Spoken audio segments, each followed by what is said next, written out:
বিসমিল্লাহির রহমানির রহিম। সুপ্রিয় শিক্ষার্থীবৃন্দ, আসসালামু আলাইকুম। আমি মোহাম্মদ হুমায়ুন কবির, সহকারী সিনিয়র শিক্ষক, চেয়ারম্যান বাজার মাধ্যমিক বিদ্যালয়, চরপেশন ভোলা।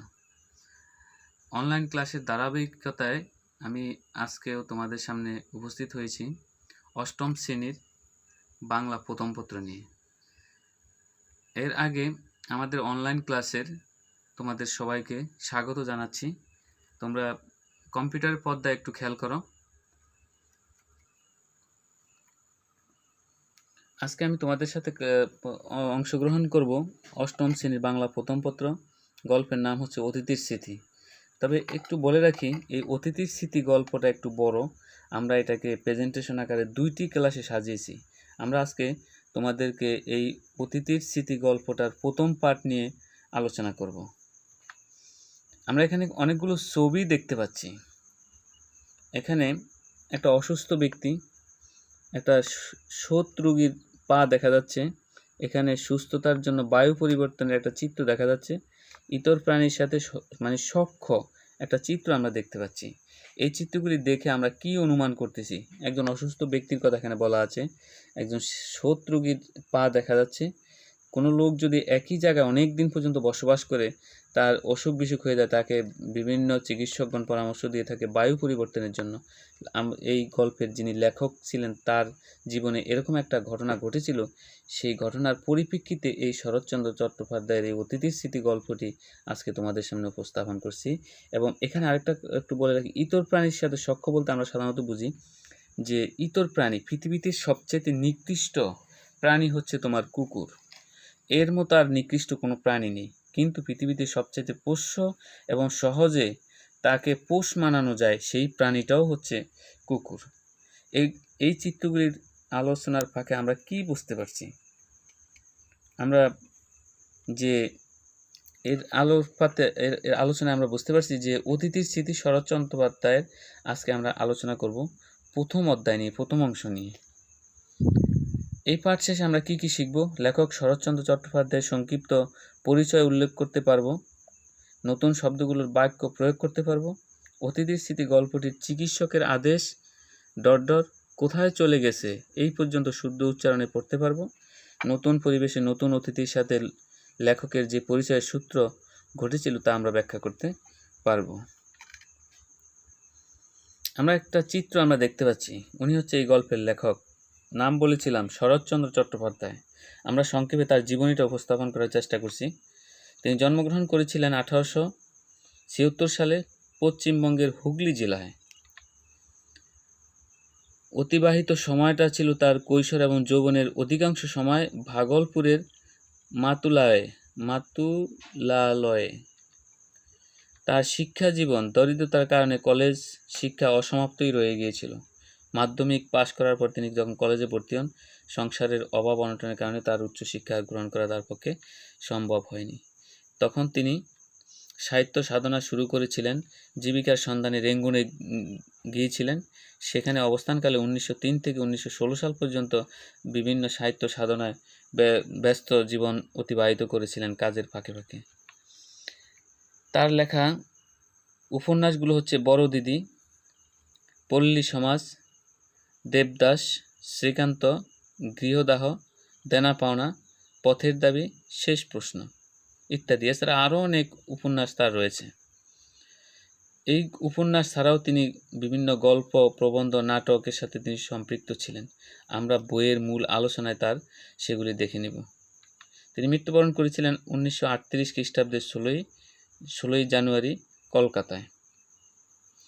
এই হচ্ছে লেখক পরিচিতির সংক্ষিপ্ত জীবনী। তোমরা তোমাদের পাঠ্য বইয়ে এর বিস্তারিত জীবনী দেওয়া আছে, সেটা তোমরা দেখে নিবে। লেখক শরৎচন্দ্র চট্টোপাধ্যায়ের জীবন সম্পর্কে 5টি বাক্য লেখো। আমরা এর আগে তার সংক্ষিপ্ত জীবনী যা বলেছিলাম সেখান থেকে তোমরা 5টা বাক্য তৈরি করবে।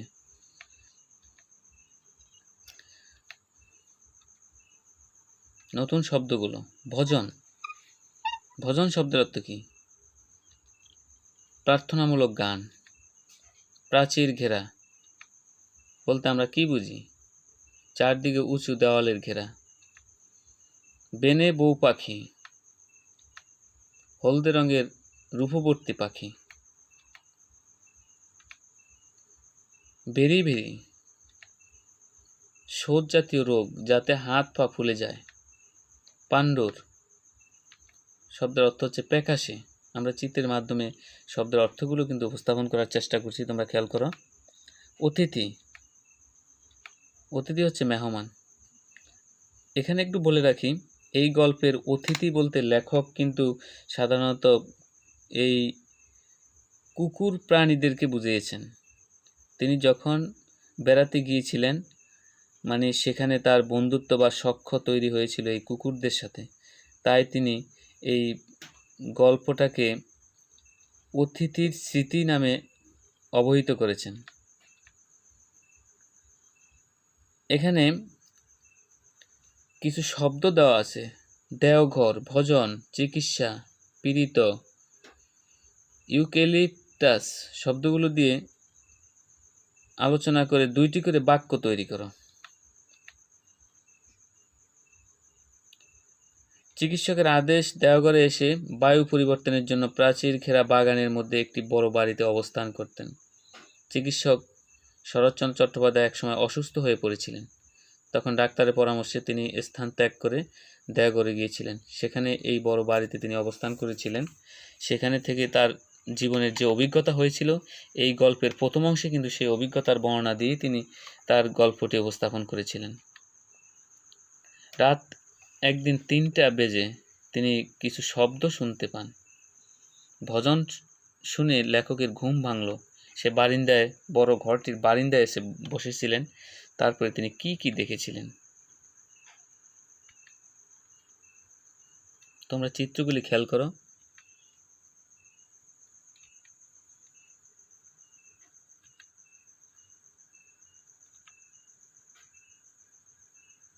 আমরা এখানে অনেকগুলো চিত্র দেখতে পাচ্ছি। তিনি যখন রাত 3টের সময় বারিন্দায় এসে বসলেন, তখন তার চোখের সামনে এই দৃশ্যগুলি ভেসে উঠল। একজনে ভজন গাইতেছে, পাখিরা আশেপাশে মানে কিচিরমিচির করতেছে, এক স্থান থেকে অন্য স্থানে পাখনা ঝাপটিয়ে যাচ্ছে। এখানে অন্ধকার রাতের দৃশ্য দেখা যাচ্ছে। একটা ছোট্ট পাখি কিচমিচ করতেছে। এখানে কিছু চড়ুই পাখি তার দেওয়ালের উপরে বসে নাড়াচাড়া করতেছে। এখানে কিন্তু আমরা কয়েকটি ছবি আমরা দেখতে পাচ্ছি। সবচেয়ে ভোরে ওঠে দোয়েল, তারপর 1-2টি করে আসতে থাকে বুলবুলি, শ্যামা, শালিক, টুনটুনি। অন্ধকার শেষ না হতেই তাদের গান আরম্ভ হয়ে যায়। লেখক যখন বারিন্দায় বসেছিলেন শেষ রাতের শেষ দিকে, তখন তিনি এই দৃশ্যগুলি তার চোখে পড়ল। এখানে আমরা আরও 4টি ছবি আমরা দেখতে পাচ্ছি। পাশের বাড়ির আম গাছ। এখানে পাশের বাড়ি বলতে লেখক বেড়াতে এসে যে বাড়িটিতে ভাড়া ছিলেন, তার পাশে আরও একটা বাড়ি ছিল। সেই বাড়ির বকুল কুঞ্জে পথের ধারের অশ্বত্থ গাছের মাথার পাখিদের প্রতিদিনের ডাক চোখে দেখতে না পেলেও দিন দিন খুবই পরিচিত হয়ে উঠল। পাশের এই পরিচিত জায়গাগুলো, অপরিচিত জায়গাগুলো লেখকের কাছে আস্তে আস্তে পরিচিত হয়ে উঠতে শুরু করলো। এখানে হলুদ রঙের একজোড়া বেনে বউ পাখি একটু দেরি হলেও ইউক্যালিপটাস গাছের সবচেয়ে উঁচু ঢালটায় বসে পড়ত হাজিরা দিতে। এই দৃশ্যটা লেখক সবসময় তার চোখে পড়েছিল তিনি যতদিন ওখানে অবস্থান করেছিলেন।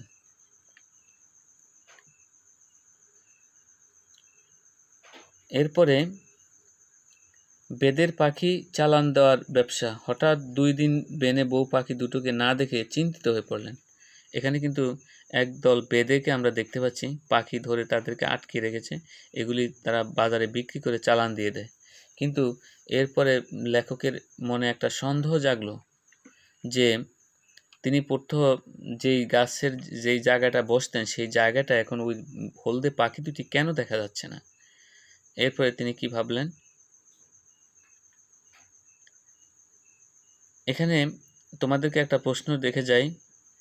তোমরা নিশ্চয়ই এক স্থান থেকে অন্য স্থানে বেড়াতে যাও বা অনেক দূরে অপরিচিত কোনো জায়গায় বেড়াতে যাও। সেই তোমার বেড়ানোর কোনো স্থানের ভোরবেলা সম্পর্কে তোমার খাতায় কয়েকজনে মিলে আলোচনা করে 5টি বাক্য তৈরি করে লিখে তোমার ক্লাস টিচারকে দেখাবে। আমরা এখানে আরও একটা দৃশ্য দেখতে পাই।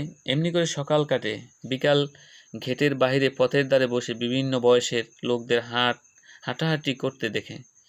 পীড়িতদের মধ্যে মধ্যবিত্ত গৃহস্থের ঘরের মেয়েদের সংখ্যাই ঢের বেশি দেখা যেত। আমরা যে কথাগুলি বলছি মূলত এই কথাগুলি গল্পের অতিথির স্মৃতি গল্পের শরৎচন্দ্র চট্টোপাধ্যায়ের নিজের মুখের কথা, এবং তার চিন্তা ধ্যান ধারণা এরকম ছিল। প্রথমেই দেখা যেত বেরি বেরি আসামি পা ফুলো অল্প বয়সী একদল মেয়ে। ফুলা পায়ের লজ্জায় ঢাকতে তারা মাটি পর্যন্ত লুটিয়ে কাপড় পরত, কারণ তাদের পায়ের এই রোগটা দেখা যাবে বলে। আমরা এখানে আরেকটা দৃশ্য দেখতে পাচ্ছি। আত্মীয় স্বজনহীন 24-25 বছরের একটি দরিদ্র মেয়ে, জীর্ণ মুখ এবং রক্তহীন পাণ্ডুর মতো, হাঁটতে পারে না, তবুও ছোট্ট ছেলে কোলে নিয়ে 3টি ছেলে মেয়েকে সহ বেড়াতে আসতো। এটা লেখকের তার দৃশ্যের বর্ণনা। সেদিন সন্ধ্যায় পূর্বে লেখক যে দৃশ্যগুলি দেখেছিলেন, তোমরা যখন গল্প পড়বে বা আলোচনা করবে তখন নিশ্চয়ই তোমরা এই চিত্রগুলি তোমাদের পাঠের সাথে অনেকটা মিলে যাবে। লেখক কুকুরটিকে অতিথি হিসাবে সম্বোধন করেছেন। আমরা এই গল্পে যে অতিথির স্মৃতির কথা বলেছি, বা তোমরা কুকুরের ছবি দেখে হয়তো কেউ মনে কিছু ভাবতে পারো, এখানে ভাবার কিছু নেই। এই গল্পের মূল আলোচ্য বিষয় কিন্তু লেখকের একটা কুকুরকে নিয়ে। কুকুরটি ছিল তার সেই সময়ের বন্ধু। একদিন লেখক কুকুরটিকে তার ঘরের ভিতরে ডেকেছিলেন, কিন্তু কুকুরটি আসলো না, সে চলে গিয়েছিল। ভিতরে ডাকার পরেও অতিথি চলে গেল কেন, এটা তার মনের ভিতরে একটা প্রশ্ন জেগেছিল। এই প্রশ্নটা তোমাদের কাছেও রেখে গেলাম, তোমরা নিশ্চয়ই তোমাদের পাঠ্য বইয়ের আলোকে সেগুলি খুঁজে বের করবে। আমাদের আজকের এই প্রথম পাঠের জন্য, প্রথম অধ্যায়ের জন্য কিছু প্রশ্ন আমি তোমাদের কাছে রেখে যাই। এখানে প্রশ্ন আছে, পথের দাবি কোন ধরনের লেখা? এটা কি ছোট গল্প, উপন্যাস, নাটক না প্রবন্ধ? নিশ্চয়ই তোমরা জানো এটা কি। আমরা সঠিক উত্তরটা কোনটা দেখি।